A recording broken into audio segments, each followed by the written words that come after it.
இது diamond cuts. இதில் நிறைய பேர் வேறு விதமாக பண்ணுவாள். நான் என்ன பண்ணேன்னா, ஒரு கோதுமை மாவு, ஒரு மைதா மாவு, 2 ஸ்பூன் அரிசி மாவு. அரிசி மாவு எதுக்கு போடுறதுன்னா உனக்கு கிறிஸ்பாக கிடைக்கும். மைதா மாவு எதுக்கு போடுறதுன்னா உனக்கு எண்ணெய் கொஞ்சமாக செலவாகும். இந்த ஓமத்தை கையில் நல்லா பொடி இது பண்ணி நசுக்கி வச்சுருக்கேன். இதில் மிளகா பொடி போடுறேன். சில பேர் பெப்பர் பவுடர் போடுவாள். பெப்பர் பவுடர் போட்டு மிளகா பொடி போடணும்னு நெசிட்டி கிடையாது. மிளகா பொடி போட்டால் கலர் கொஞ்சம் ரெட்டிஷாக கிடைக்கும். சால்ட்டு, இதை நெய் 2 ஸ்பூன் வச்சுருக்கேன். 2 ஸ்பூனை போட்டு கலக்கணும். இது எல்லாத்தையும் தண்ணி போட்டு கலந்துட்டு ஒரு 10 மினிட்ஸ் ஆன அப்புறமா ரவுண்டாக சப்பாத்தி மாதிரி பண்ணிவிட்டு டைமண்ட் பண்ணி அதை எண்ணெயில் பொரிச்சு எடுக்கணும். இதில் என்னன்னா சீக்ரெட் இன்க்ரீடியன்ட் இந்த அரிசி மாவு தான். எல்லோரும் பண்ணுவாள். இதர் கோதுமை மாவில் பண்ணுவாள், இல்லை மைதா மாவில் பண்ணுவாள். நான் 2 ஸ்பூன் அரிசி மாவு போடுறதுனால கடைசி வரைக்கும் அது கிறிஸ்பியாக இருக்கும்.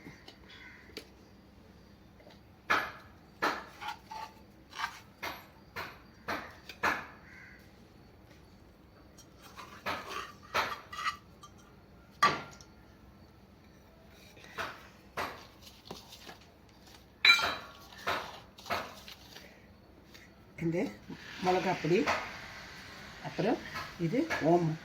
நல்லா இருக்கும். டேஸ்ட் மணமாக இருக்கும் ஓமம் போடுறதுனால. இதுக்கு பெருங்காயம் தேவையில்லை. ஓமம் போடுறதுனால பெருங்காயம் தேவையில்லை. இது உப்பு போட்டுட்டோமா. அப்புறம் இதை நல்லா மிக்ஸ் பண்ணிவிட்டு இந்த நெய் 2 ஸ்பூன் வச்சுருக்கேன் பார்த்தியா, இதை இதில் கொட்டிடணும். கொட்டிட்டு நல்லா மிக்ஸ் பண்ணணும். நெய் போடும்பொழுது நல்ல ஒரு மாதிரி குவாலிட்டியாக இருக்கும் டேஸ்ட். இதோ இதை எடுத்து நல்லா மிக்ஸ் பண்ண அப்புறமா இப்படி அப்படியே பிடிக்கணும், உதிரணும். அப்போ தான் நெய் கரெக்டாக இருக்குதுன்னு அர்த்தம். இப்போ இதை மீதிக்கு இந்த ஜலத்தை போட்டு கலந்துடணும். இதை பற்றியா சகசரா பிடிக்கணும், உதிரணும். அதுதான் நெய் போடுறதுனுடைய பக்குவம். சில அப்போ பிடிக்காது. அப்போ இன்னொரு அரை ஸ்பூன் நெய் போடலாம். இப்போ நல்லா ஸ்ப்ரெட் ஆகிடுதுன்னு அர்த்தம். இப்போ கொஞ்சம் கொஞ்சமாக ஜலம் விட்டு கலந்துட்டு ஒரு 5 மினிட்ஸு மூடி போட்டு வச்சுட்டோம்னா நல்லா ஊறிடும். ஊறின அப்புறம் பண்ணால் சாஃப்டாக இருக்கும். இந்த பாருமா, டைட்டாக கலக்கணும். சப்பாத்தி மாவுக்கும் பூரி மாவுக்கும் என்ன டிஃப்ரென்ஸ்னால், சப்பாத்தி மாவு கொஞ்சம் தளராக இருந்தால் கூட நம்ம சப்பாத்தி தோசை கல்லில் போட்டு செய்யும்போது அந்த தண்ணி அப்சர்வ் பண்ணிட்டு வேகும்போது அந்த தண்ணி எடுத்தோடனே சாஃப்டாகிடும். நம்ம வேற பூரி மாவு கொஞ்சம் டைட்டாக கலக்கணும். அப்போ தான் எண்ணெயில் பொரியும் பொழுது ரைஸ் ஆகும். தளர கலந்தோம்னா ஃப்ளாட்டாகவே வரும் பூரி. அது மாதிரி இதை பூரி மாவு மாதிரி தான் டைட்டாக கலக்கணும். கொஞ்சம் கூட லூஸாக இருக்கக்கூடாது. அப்போ தான் கடைசி வரைக்கும் இது கிறிஸ்பாக இருக்கணும். டைமண்ட் கட்ஸு டைட்டாக இருக்கணும். இதை இதை மூடி போட்டு ஒரு 10 மினிட்ஸ் ஊற வச்சுட்டு தென் நம்ம கட்ஸ் பண்ணலாம்.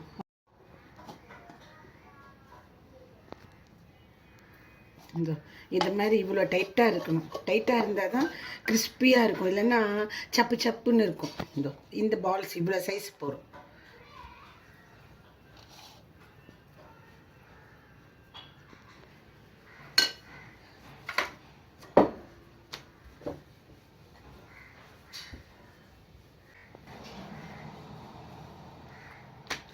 இந்த கார்னர்ஸ் தேய்ச்சிட்டே வந்தால் அந்த திக்னஸ்ஸு அப்படியே குறைஞ்சுட்டே வரும். நடுவில் மட்டும் தேய்ச்சோம்னா மெலிசாக இருக்கும், கார்னர்ஸ் திக்காக இருக்கும். அதனால் கார்னர்ஸை தேய்ச்சிட்டே வரணும். அதான் ஈஸி மெத்தடு.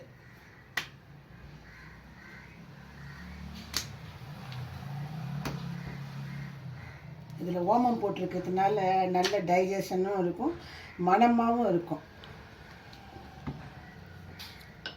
ரொம்ப தின்னாக பண்ணோன்னு கிடையாது.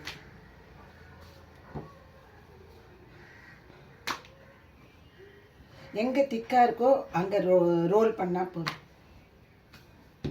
ஸோ இதுதான் இந்த திக்னஸுக்கு பண்ணால் போதும். சரியா? இப்போது இதை நைஃப் வச்சும் பண்ணலாம், துடுப்பு வச்சும் பண்ணலாம். இப்போ நைஃப்னா நம்ம கொஞ்சம் ஷார்ப்பாக இருக்கும்.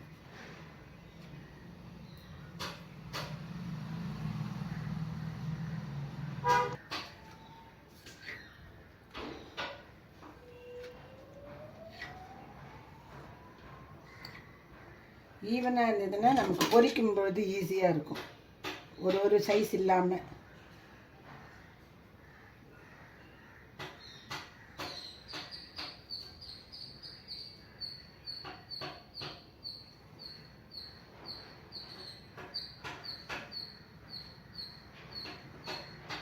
இது வெரி ஈஸி, பசங்களுக்கெல்லாம் கொடுக்கலாம், ஈவினிங் ஸ்நாக்ஸாக கொடுக்கலாம் பசங்க. இப்போ இன்ஃபேக்ட் என் பேரனுக்கு ஸ்கூல்லேருந்து வரத்துக்குள்ளே பண்ணணும்னு பண்ணிட்டு இருக்கேன். அவனுக்கு நேற்றே ப்ராமிஸ் பண்ணேன், நேற்று பண்ணலை. அதனால் இன்றைக்கி அவன் ஸ்கூல்லேருந்து வரத்துக்குள்ளே பண்ணணும்னு.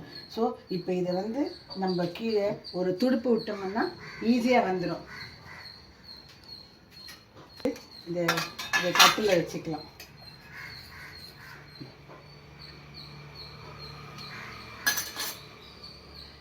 இது பாருங்கள், பூரி பதம் மாதிரி டைட்டாக கலந்ததுனால உங்களுக்கு ஈஸியாக இருக்குது. கொஞ்சம் லூஸாக சப்பாத்தி பதம் பண்ணோம்னா இது எடுக்கிறதும் கஷ்டமாக இருக்கும், எண்ணெயில் பொறுக்கும்போது ஒரு மாதிரி ஃப்ளாட்டாக இருக்கும், கிறிஸ்பியாக இருக்காது. மெயினாக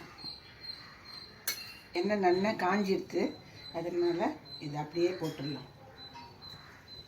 நம்ம ஒட்டின்றா கூட பரவாயில்ல, எண்ணெயில் வேகும் பொழுது அது அழகாக அது ஸ்ப்ளிட் ஆகிடும்.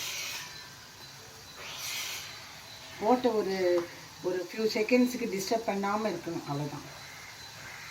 இது பாருங்கள், ஈரம் ரொம்ப இல்லாததுனால ரைஸாக இருக்குது. அது ரொம்ப ரொம்ப முக்கியம். மாவு வந்து கொஞ்சம் டைட்டண்டாக இருக்கணும், அப்போ தான் இது வந்து ரைஸ் ஆகும், இல்லைன்னா சவுக்கு சவுக்குன்னு இருக்கும்.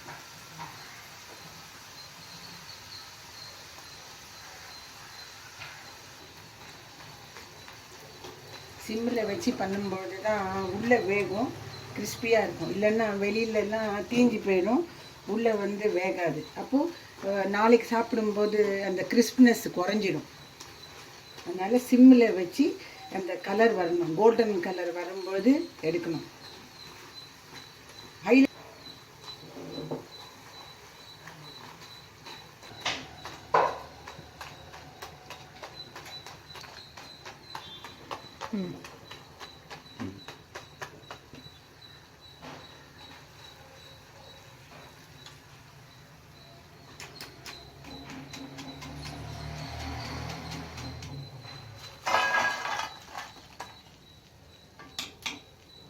இதே மாதிரி மொத்தம் பொரிச்சிட்டு பார்க்கலாம்.